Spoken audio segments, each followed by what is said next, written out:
Hello students, चलिए start करते हैं। रिलेशन एंड फंक्शन का एक्सरसाइज 1.1 का क्वेश्चन नंबर 1 देखते हैं क्या है। Determine whether each of the following relations are reflexive, symmetric and transitive. हमें यहाँ पे कोई ना कोई रिलेशन गिवन है, डिफरेंट पार्ट में हमने बताना है कि वो रिफ्लेक्सिव है, सिमेट्रिक है या ट्रांजिटिव है या नहीं है। ठीक है, इसके लिए आपको एक बार इंट्रोडक्शन वीडियो जरूर देखनी है, वहां पे मैंने बेसिक कंसेप्ट बताया है इस पूरी एक्सरसाइज का। वो देख के आप क्वेश्चन करेंगे, सारे के सारे डाउट क्लियर होते चले जाएंगे। अब इस क्वेश्चन के अंदर भी देख लो क्या है। हमें एक सेट दे रखा है बच्चों, a is equal to 1, 2, 3 up to 14 तक।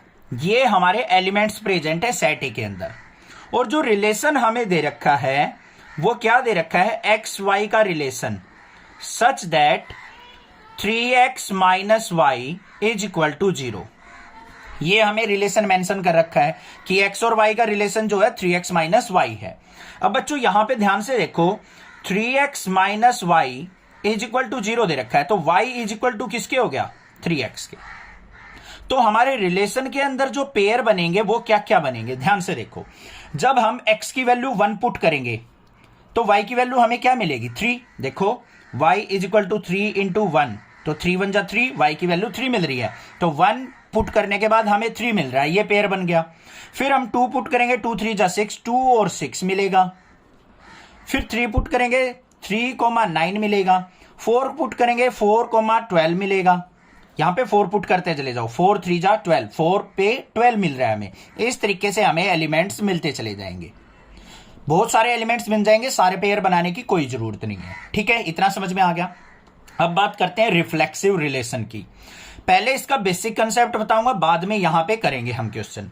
रिफ्लेक्सिव का मतलब क्या होता है, रिफ्लेक्सिव की मतलब सेम चीजें प्रेजेंट हो हमारे रिलेशन के अंदर। जैसे a, अगर x की वैल्यू a है तो y की वैल्यू भी a ही प्रेजेंट होनी चाहिए हमारे रिलेशन में। या फिर b, या फिर कह सकते हैं 1, 1, 2, 2, ऐसे x और y की वैल्यू सेम वैल्यू अगर हमारी रिलेशन के अंदर प्रेजेंट होगी तो हम उस रिलेशन को रिफ्लेक्सिव कह सकते हैं। बट यहां पे तो प्रेजेंट नहीं है, तो फर्स्ट पार्ट में हमें रिफ्लेक्सिव चेक करना है, तो हम यहां पे क्या लिखेंगे, 1, 1, 2, 2, 3, नॉट बिलोंग्स टू रिलेशन। ये ऐसे हमारे पास यहां पे रिलेशन के अंदर प्रेजेंट नहीं है एलिमेंट्स का पेयर, तो यहां पे क्या लिख देंगे हम, सो रिलेशन इज नॉट रिफ्लेक्सिव। देखो भाई, थोड़ा सा डिफिकल्ट जरूर होता है ये रिलेशन एंड फंक्शन का चैप्टर, बट थोड़ा सा आपको पेशेंस रखनी पड़ेगी। पूरी वीडियो देखिए, समझ में गारंटीड आएगा रिफ्लेक्सिव, सिमेट्रिक और ट्रांजिटिव का मतलब। दूसरे पार्ट के अंदर हमें क्या देखना है, सिमेट्रिक चेक करना है। सिमेट्रिक का मतलब क्या होता है पहले वो समझ लेते हैं। सिमेट्रिक का मतलब होता है बच्चों, अगर a, b belongs to r है तो हमारा b, a भी क्या होना चाहिए, बिलोंग्स टू r होना चाहिए। अगर एलिमेंट्स को हम एक्सचेंज कर दें, अगर वो दोनों रिलेशन के अंदर प्रेजेंट मिल जाएं तो हम उस रिलेशन को सिमेट्रिक रिलेशन कह सकते हैं। ठीक है, अब यहां पे देखो 1, 3 बिलोंग्स टू r। 1, 3 क्या है, रिलेशन के अंदर बिलोंग करता है। बट आप इसके सारे एलिमेंट्स लिखोगे ना तो आपको 3, 1 नहीं मिलेगा। तो यहां पे आप देखोगे 3, 1 नॉट बिलोंग्स टू रिलेशन। कैसे पता लगेगा, देखो 3, 1 को चेक करके देखो, ये x की वैल्यू होगी, ये y की वैल्यू। अब रिलेशन में अंदर 3x की वैल्यू पुट करके देखो, यहां 3 पुट कर दिया, 3 3 जा 9 आ जाएगा, तो 3, 9 आएगा। 3, 1 तो आएगा ही नहीं कहीं पे भी, तो ये क्या हो गया, not belongs to relation. So this is not symmetric, तो ये रिलेशन सिमेट्रिक नहीं है। हो गया क्लियर। लास्ट जो होता है हमारा ट्रांजिटिव रिलेशन होता है, उस ट्रांजिटिव रिलेशन को भी समझ लेते हैं एक बार। ट्रांजिटिव रिलेशन के अंदर क्या होता है बच्चों, अगर a, b belongs to r है और b, c belongs to r है। ध्यान से देखो मैंने क्या कहा है, a, b r से बिलोंग करता है और b, c belongs to r है, तो हमारा a, c भी क्या होना चाहिए, बिलोंग्स टू r होना चाहिए। अगर ऐसी कंडीशन मिलती है तो वो ट्रांजिटिव रिलेशन हमारा कहलाएगा, अदरवाइज वो ट्रांजिटिव रिलेशन नहीं होगा। अब एग्जाम्पल देख लो यहां पे 1339 इस पेयर को उठा लो, तो यहां पे थर्ड पार्ट में क्या लिखेंगे हम 1,3 बिलोंग्स टू आर है, बिल्कुल है भाई 1 और 3 आर के अंदर प्रेजेंट है, और 3,9 ये भी बिलोंग्स टू आर है, बट 1 और 3 देखो 3 तो इक्वल हो गया यहां पे बी और बी, ए और सी चेक करना है अब हमें, तो ए 1 और 9 1,9 नॉट बिलोंग्स टू रिलेशन, तो यहां पे क्या लिख देंगे हम सो this is not transitive, this is not transitive. बस इस तरीके से आपको पहचानना है। समझ में आ गया होगा, क्लियर है फर्स्ट पार्ट, कोई दिक्कत नहीं होनी चाहिए। बाकी सेकंड पार्ट करेंगे और डाउट क्लियर हो जाएगा। सेकंड पार्ट को देखते हैं। सेकंड पार्ट के अंदर हमें क्या दे रखा है, relation R in the set N of natural numbers. N क्या है, सेट ऑफ नेचुरल नंबर्स है, defined as relation equal to X comma Y such that Y is equal to X plus 5 and X less than 4। तो इस relation को कैसे लिखेंगे, ध्यान से देखो। पहले तो सेट दे रखा है हमें नेचुरल नंबर्स का, तो सेकंड पार्ट के अंदर हम ए सेट मान लेते हैं, नेचुरल नंबर्स का सेट। नेचुरल नंबर के अंदर क्या आ जाएंगे, हमारे बहुत सारे एलिमेंट आ जाएंगे, जैसे 1 2 3 4 अप टू इंफिनिटी, 1 2 3 इस तरीके से हमारे एलिमेंट्स प्रेजेंट होंगे। अब रिलेशन जो दे रखा है हमें बच्चों, वो क्या है, एक्स वाई का रिलेशन हमें दे रखा है such that Y is equal to क्या है, एक्स प्लस 5 के, ये दे रखा है। और x की वैल्यू हमें क्या करनी है, 4 से बिलो लेनी है। तो रिलेशन के अंदर एलिमेंट्स क्या क्या आ जाएंगे, ध्यान से देख लो। पहले x की जगह अगर मैं 1 पुट करता हूं तो y की वैल्यू क्या आ जाएगी, 6, तो 1,6 आ गया। अगर मैं x की वैल्यू 2 पुट करता हूं तो y की वैल्यू 7 मिल जाएगी। x की वैल्यू अगर 3 पुट करता हूं तो y की वैल्यू मुझे 8 मिल जाएगी। ये एलिमेंट्स मेरे प्रेजेंट हो गए।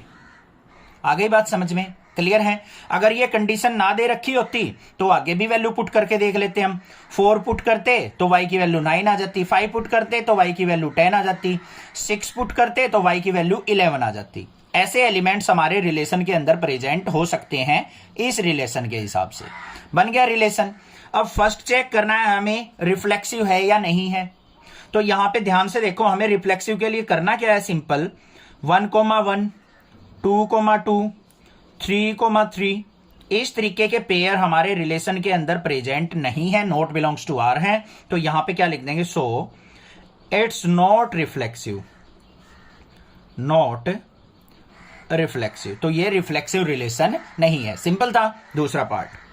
दूसरे पार्ट के अंदर क्या होता है, हमारा सिमेट्री चेक करने के लिए हमें क्या करना होता है, अगर a कोमा b हमारा रिलेशन में है तो b कोमा a भी हमारा रिलेशन के अंदर होना चाहिए। तो यहां पे देख लेते हैं बच्चों, कोई भी पेयर 1,6 बिलोंग्स टू r है, बट इसका उल्टा 6,1 not belongs to r।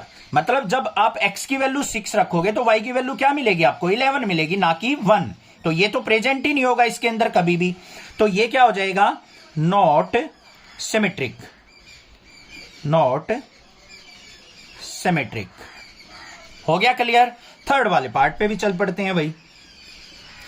Third वाले में क्या होगा, ट्रांजिटिव के लिए हमें क्या चेक करना होता है कि a कोमा b अगर रिलेशन में है और b कोमा c रिलेशन में है तो हमारा a कोमा c भी रिलेशन में होना चाहिए। तो देखते हैं उसको कैसे करेंगे। यहां पे एग्जांपल ले लेते हैं हम, जैसे 1,6 बिलोंग्स टू r है, 1,6 बिलोंग्स टू r है, और 6,11 ये भी बिलोंग्स टू r है। देखो कैसे, यहां पे वैल्यू बेसिक से प्रेजेंट नहीं है।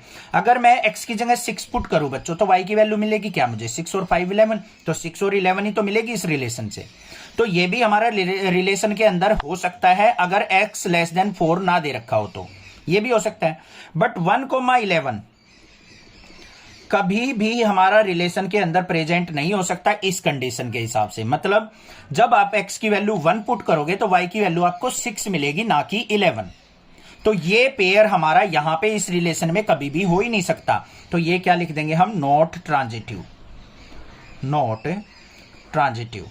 अब बुक के अंदर ये ट्रांजिटिव दे रखा है, गलत दे रखा है, ध्यान रखना, कहीं ये सोचो सर गलत है, आपका आंसर गलत है। ठीक है, समझ में आ गया। मेरे आंसर को मत देखो यार, अपने कंसेप्ट को देखो। आप अपना कंसेप्ट ट्राई करके देखो, अपना दिमाग लगा के देखो, क्या x की वैल्यू 1 पुट करने के बाद y की वैल्यू हमें 11 मिल सकती है? कभी भी नहीं मिलेगी, क्योंकि रिलेशन तो हमें y equal to X plus 5 दे रखा है बच्चों। तो ये क्या हो गया? नॉट बिलोंग्स टू R, तो नॉट ट्रांजिटिव, या ये हो गया हमारा रिलेशन। क्लियर है? और एक बात, आप अगर मान लो 1,6 नहीं लेना चाहते तो 2,7 से भी चेक कर सकते हो। तो 7,2 भी हमारा क्या होना चाहिए? बिलोंग्स टू R होना चाहिए। इस तरीके से आपको देखना है, कोई भी पेयर लेके आप चेक कर सकते हो। समझ में आ गया? थर्ड पार्ट पे चलते हैं। थर्ड वाले के अंदर हमें क्या दे रखा है? ए सेट दे रखा है बच्चों हमें, उसके अंदर एलिमेंट्स क्या है? 1 2 3 4 5 6 ये हमें दे रखा है। और रिलेशन क्या है बच्चों? ध्यान से देख लो, x, y का relation such that y is divisible by x, कि y जो है x से डिविजिबल होना चाहिए, फ्रैक्शनल वैल्यू नहीं आनी चाहिए, कंप्लीट डिविजिबल होना चाहिए। ठीक है, तो क्या क्या हो सकते हैं हमारे यहां पे रिलेशन के अंदर एलिमेंट्स? 1,1 हो सकता है, 2,2 हो सकता है, क्योंकि 1 1 से कंप्लीट डिवाइड होता है, 2 2 से डिवाइड होता है, 3,3 भी हो जाएगा, 4,4 भी हो जाएगा, 5,5 भी हो जाएगा, 6,6 भी हो जाएगा। और क्या हो सकता है? देखो ध्यान से, 2,4 भी हो सकता है, 2,4। ये x ये y, तो y जो है x से डिविजिबल होना चाहिए, तो 4 को 2 से डिवाइड करेंगे, 2 आ गया डिवाइड होके, कंप्लीट डिवाइड हो रहा है, तो हो सकता है। 3,6 भी हो सकता है, बट 6,3 और 4,2 नहीं होंगे। देखो 4,2 क्यों नहीं होगा? ये x हो गया, ये y, तो उसने क्या कहा है? y जो है x से डिविजिबल होना चाहिए। y की वैल्यू क्या है? 2, x की वैल्यू क्या है? 4, इसको डिवाइड करेंगे 1/2 आ रहा है, फ्रैक्शनल वैल्यू आ रही है, ये हमारा कंप्लीट डिविजिबल नहीं माना जाएगा। तो ये एलिमेंट्स हमारे प्रेजेंट होंगे किसके अंदर? रिलेशन के अंदर। आ गए हमारे पास। ठीक है, अब बात करते हैं फर्स्ट वाले पार्ट की। अब इस रिलेशन के अंदर देखो 1,1 2,2 3,3 ये ऐसे एलिमेंट्स प्रेजेंट है हमें, ये बिलोंग्स टू R है। सो रिलेशन इज रिफ्लेक्सिव। तो रिलेशन क्या है हमारा? रिफ्लेक्सिव रिलेशन है, क्योंकि ये हमारे R के अंदर प्रेजेंट है। सेकंड वाले पे चलते हैं। सेकंड वाले में क्या है बच्चों हमारा? ध्यान से देखो, यहां पे 4,2 ये 2,4 बिलोंग्स टू R है, but 4,2 not belongs to R। 2,4 तो है हमारा रिलेशन के अंदर, बट 4,2 हमारा रिलेशन के अंदर नहीं है, क्योंकि 2 हमारा 4 से डिवाइड नहीं होता कंप्लीट। तो ये क्या हो गया हमारा? Not a symmetric. क्लियर हो गया? थर्ड वाले पे चलते हैं भाई। थर्ड वाले के अंदर क्या हो जाएगा हमारा? क्या लेने हैं हमें पेयर? ध्यान से देखो 1,2 1 जो है वो 1,2 भी आएगा यहां पे एलिमेंट्स, भाई हमने लिया नहीं है, तो यहां पे एलिमेंट्स और भी प्रेजेंट हो सकते हैं, 1,2 भी हो सकता है, क्योंकि 2 1 से डिवाइड होता है। ठीक है, तो 1,2 यहां पे प्रेजेंट है, और 2,4 भी प्रेजेंट है, बिलोंग्स टू R। तो यहां पे 1,4 भी प्रेजेंट होना चाहिए हमारा, तो 1,4 ये भी आल्सो बिलोंग्स टू R, क्योंकि 4 जो है डिविजिबल बाय 1 होता है, तो ये क्या हो जाएगा हमारा? ट्रांजिटिव हो जाएगा, ट्रांजिटिव रिलेशन।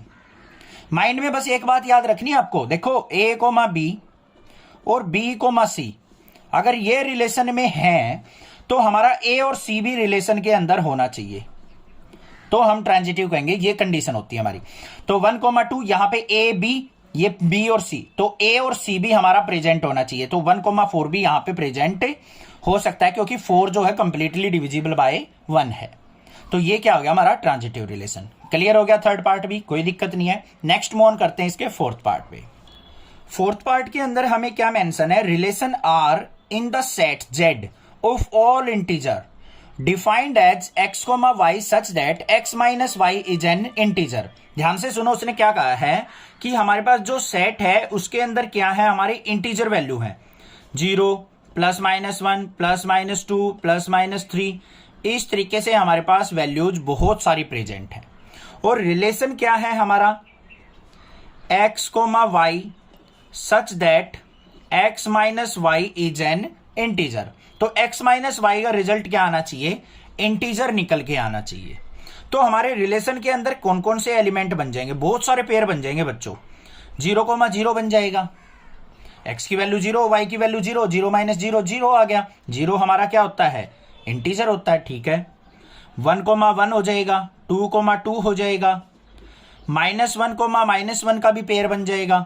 ऐसे ही हमारा -2 और -2 भी बन जाएगा, और भी 3 - 2 भी, बहुत सारे यहाँ पे हमारे एलिमेंट्स बन जाएंगे। तो अभी हम चेक कर लेते हैं यहाँ पे फर्स्ट रिफ्लेक्सिव है या नहीं है। अब रिफ्लेक्सिव के लिए क्या है यहाँ पे 0,0, 1,1, 2,2, ये सारी चीजें क्या है, बिलोंग्स टू आर है। सो रिलेशन इज रिफ्लेक्सिव। क्या है, रिलेशन रिफ्लेक्सिव है, ठीक है भाई, कोई दिक्कत नहीं। सेकंड वाले पे चलते हैं।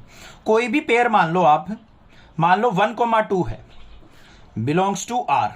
1,2 भी तो हो सकता है यहाँ पे प्रेजेंट, क्योंकि x माइनस वाई, 1 - 2 करेंगे, -1 आएगा, और -1 क्या है, हमारा इंटीजर है। तो 1,2 बिलोंग्स टू आर है, और 2,1 ये भी ऑल्सो बिलोंग्स टू आर है, क्योंकि 2 में से 1 सब्ट्रैक्ट करेंगे 1 आएगा, 1 भी हमारा क्या है, इंटीजर है। तो दोनों से हमारा क्या आ रहा है, रिजल्ट इंटीजर आ रहा है। तो हम यहां पे क्या कह देंगे, सो रिलेशन इज सिमेट्रिक। समझ में आ गई बात, ये भी दिक्कत नहीं है, कोई दिक्कत नहीं है। अब यहां पे एक छोटा सा माइंड के अंदर डाउट क्रिएट हो सकता है, उसको मैं क्लियर करता हूं। अब यहां पे हमें बच्चों x माइनस वाई दे रखा है, 1 में से 2 सब्ट्रैक्ट किया, आपके पास आ गया -1। 2 में से 1 सब्ट्रैक्ट किया, आपके पास आ गया 1। अब आप ये कहोगे सर ये -1 आया, ये 1 आया, तो आपने इसको सिमेट्रिक कैसे लिखा, रिजल्ट तो दोनों में अलग आ रहे हैं।